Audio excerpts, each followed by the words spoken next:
Hello મિત્રો, good afternoon. બધાને મારા અને મારા ફેમિલી તરફથી હેપી હોલી તેમજ હેપી ધૂળેટી. તો આજે અમે જઈએ છીએ ખેતરે. મમ્મી કહે છે કે ધાબળા બધા ધોવાના બાકી છે અને આજના કપડાં પણ ત્યાં જ ધોઈ આવીએ અને ખેતરમાં આ વર્ષે શું કર્યું છે એ પણ હું તમને બતાવું. તો બ્લોગમાં કન્ટિન્યુ રહેજો. આ બાજુ મમ્મી લોકો આવે છે બેન જોડે. ભાઈ બધું ધાબળાને ફોરવ્હીલમાં મૂકે છે કેમ કે ગાડી પર તો લઈ નહીં જવાય. 5-6 ધાબળા છે. તો પછી અમે ધાબળા ને બધું ધોઈ આવીએ કેમ કે ઘરે પાણી છે પણ સરખા ધોવાય નહીં. ત્યાં નદીમાંનું પાણી આપ્યું છે ઇરિગેશન વાળું, તો ત્યાં સારી રીતે ધોઈ આવાશે. તો તમે બ્લોગમાં બન્યા રહેજો.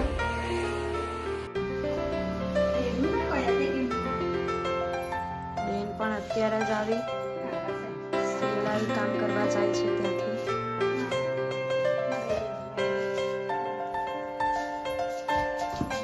સંપલ પહેરી લઉં.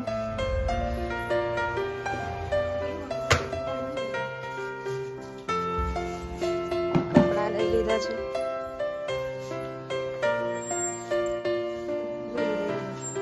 આજે તો તડકો પણ બહુ છે, જોઈ શકો છો.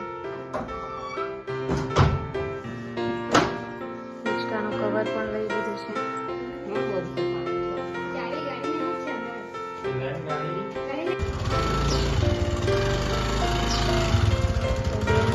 વ્હીલ લઈ લે છે. પપ્પા પણ છે ત્યાં, તો પપ્પાને આવવામાં પાછું તકલીફ થશે ચાલતું. એ 2 વ્હીલ પર જાય છે, અમે જઈએ છીએ 4 વ્હીલ પર.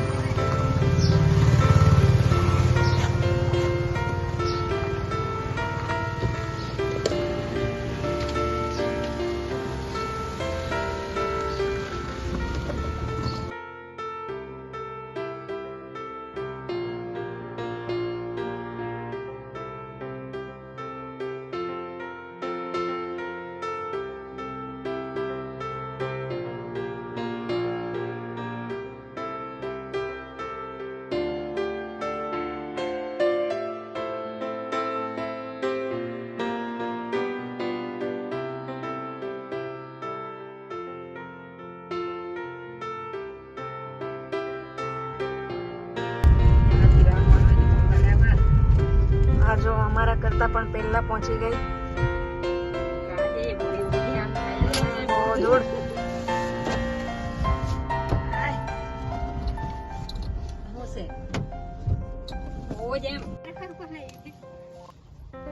આ જોઈ શકો છો બધું નેરમાં પણ પાણી આવ્યું હતું.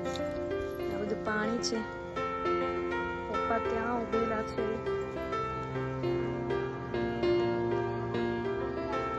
હું લઈ આવવાનું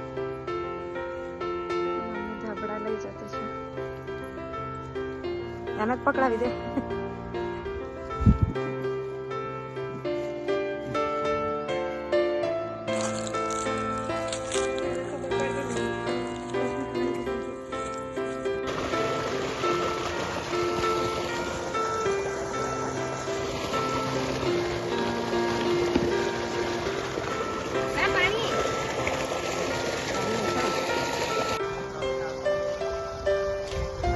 આ જોવ છો તમે, આ વર્ષે ભીંડા નથી કર્યા, પરવર કર્યા છે.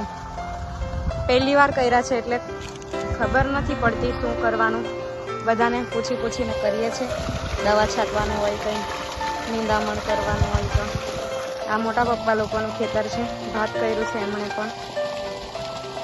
પણ પાણી મૂકવાના છે, પણ અમારું પાણી પૂરું થઈ જાય મૂકવાનું પછી એ મૂકવાના છે. જોઈ શકો છો ઇરિગેશન વાળું પાણી.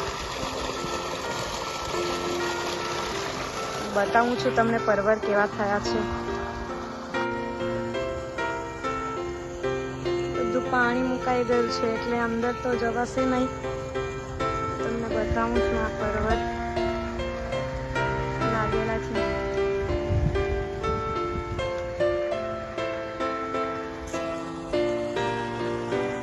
તમને ખબર હોય પરવર વિશે તો કોમેન્ટમાં જરૂર કહેજો. પરવરમાં શું કરવું પડે શું નહીં.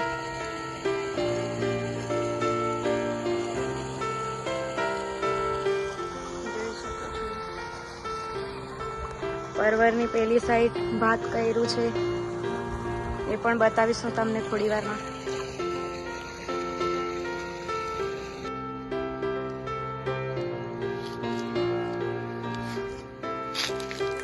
જોઈ શકો છો આ બરોબર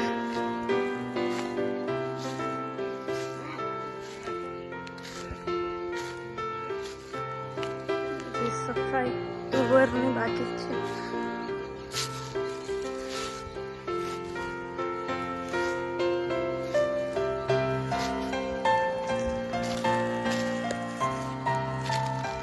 આ છે ભાત.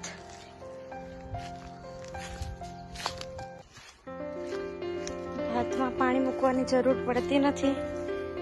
નેરમાંનું પાણી ઓટોમેટિક જ નીચે આવી જાય છે ભાતમાં.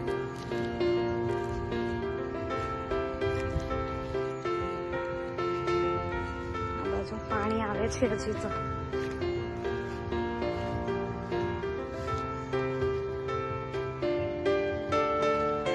જોઈ શકો છો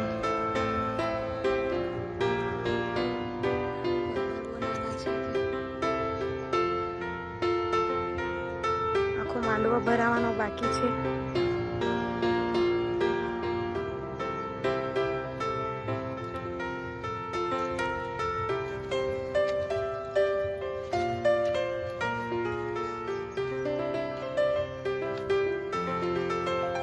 જોઈ શકો છો ભાત પણ છે.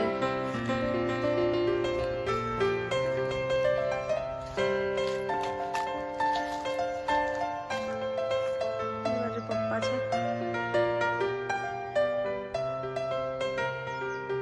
મમ્મી લોકો પેલી સાઈડ છે.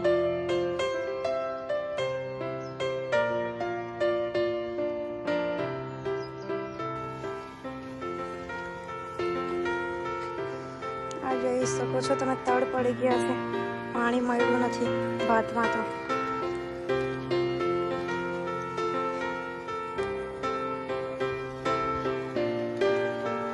મમ્મી કપડાં ધોઈ છે. ભાઈ નાવા પડ્યો છે. હું પણ ધોવા લાગુ મમ્મીને કપડાં.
તો મિત્રો ફાઇનલી ધાબળા ધોવાઈ ગયા છે.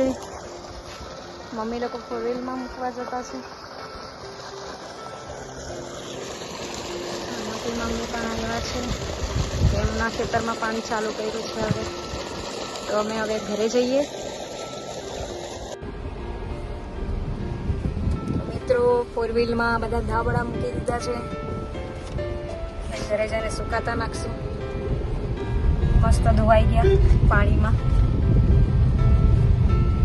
તો હવે તમને સાંજે અમારા ગામની હોળી બતાવીશ. ત્યાં સુધી બ્લોગમાં બન્યા રહેજો. તો ફ્રેન્ડ સાંજ થઈ ગઈ છે અને બહુ જ ભૂખ લાગી હતી. તો આ બાજુ પાસ્તા બનાવતા છે. મટીરિયલ બધું રેડી કરી આપ્યું. બેન પાસ્તા બનાવે છે.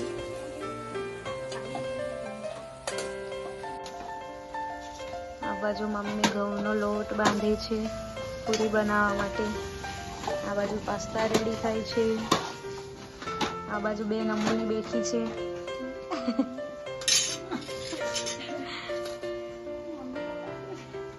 એવું કહેતી નમૂનીઓ છે. આ જોઈ શકો છો તમે પાસ્તાનું.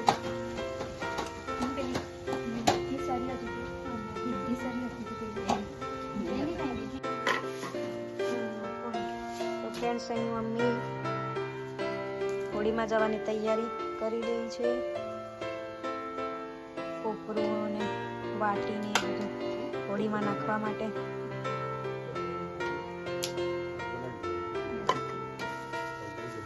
આ બાજુ મારી બેન વડા બનાવે છે.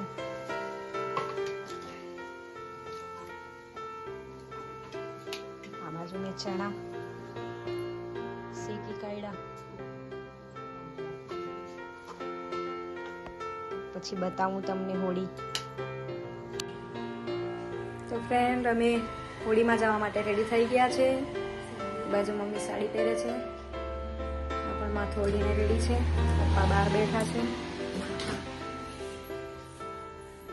ભાઈ ક્યારનો ગયો છે હું બતાવું તમને.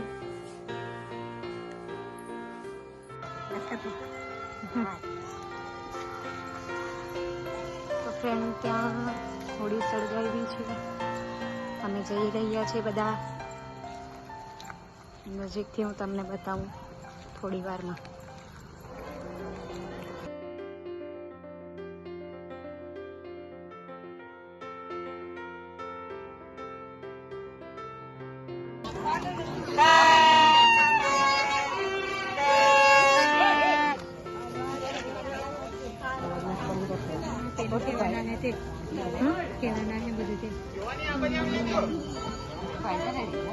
ખબર નહીં બાજુ ફ્રેન્ડ અમારા ગામની હોળી.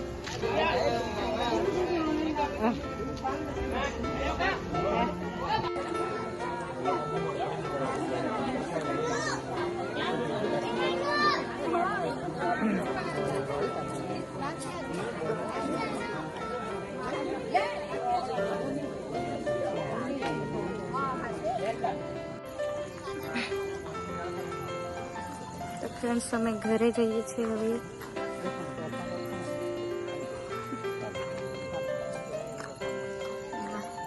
છાણા લઈ લીધું છે. રિવાજ છે એવું કે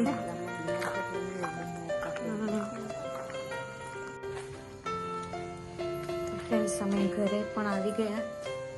અમારા ફળિયામાં એક છોકરો, જુવાન છોકરો એક્સિડન્ટ થયેલો, સિવિલ હોસ્પિટલમાં છે સુરત. તો એ ચર્ચા કરતા હતા એટલે વધારે શોર શરાબો નહીં હતો. તેના માટે આખું ફળિયામાં ફાળો ઉઘરાવવાની વાતો કરતા હતા. તે બધું ડિસ્કસ ચાલતું હતું એટલે હું વધારે તો નહીં બતાવ્યું તમને. થોડો વિડીયો બનાવીને અમારા ગામની હોળી બતાવી તમને. તો ચાલો આ બ્લોગ અહીંયા પૂરું કરું છું. મળીએ બીજા બ્લોગમાં. Good night, by.